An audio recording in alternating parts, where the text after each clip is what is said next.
Men, what's the most shocking thing you've discovered about women? After starting up a transport service, I've discovered, and enjoyed, how promiscuous women traveling alone are. For years now I've had a boat taxi service at a nearby lake, so in summertime I get hundreds of customers. Most just want an easy way into the mountains on the other side, but there is also different cabins owned by different people who rent out. One even has a nice sauna next to it, and some people use those cabins either just as a vacation spot to relax or as a base for their hunt or fishing trip. The vast majority of people I drive are men, probably around 70%, where they either come in a group or alone. Maybe around 25% are mixed groups between men and women or family, and rare it's only women coming alone. Maybe around 50% of those times it's either a group of women or lone women that I'm driving. Since my boat isn't of the fastest, the trips can be a bit lengthy, so I often chat a lot with the customers I drive, and since the cabins are close by the water, so I often help carrying the luggage and show them around if they haven't been there before. This I do regardless who my customers are if I have time. So back to the topic at hand, my bedroom life suddenly got a huge spike after starting this as a side business, something I never imagined would happen. I consider myself quite average, both online dating and picking up girls at social gatherings such as bars rarely got anywhere.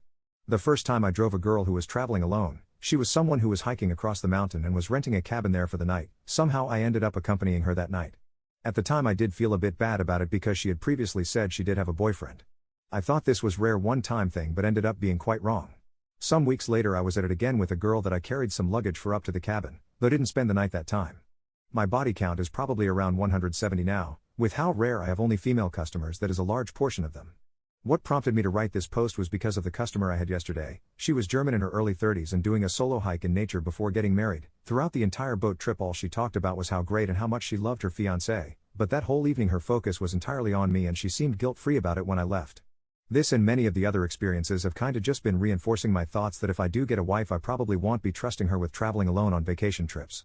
Last year I even got to experience my first three-way with two women. They were co-workers in their mid-40s and had rented the cabin with the sauna. After asking for instructions for how it worked I got invited to use it with them, which resulted in the fun events afterwards. Didn't do much in the sauna because of the heat, so migrated quickly to the cabin. These were two married not to each other, Christian women who did tell a bit about their religious volunteering work while in the boat, yet things stray away from God really quickly. Now I never directly push for intimacy with anyone, but I might act a bit vaguely flirtatious and see if they reciprocate, such as complimenting the German woman that her boyfriend is lucky because she was so pretty, which so far most do, and then it's them who give hints or takes the next step. And reason for not directly pushing is because they are customers and would be bad PR for me if I was actively advancing on someone who didn't want anything with me. But that's so many turning so quickly to intimacy with a stranger makes me curious if they do these solo trips with intent of getting laid, or if they are just more open to the possibility of getting laid, as it'll be a one-time thing no one else will know about since we are far from other people in these cases.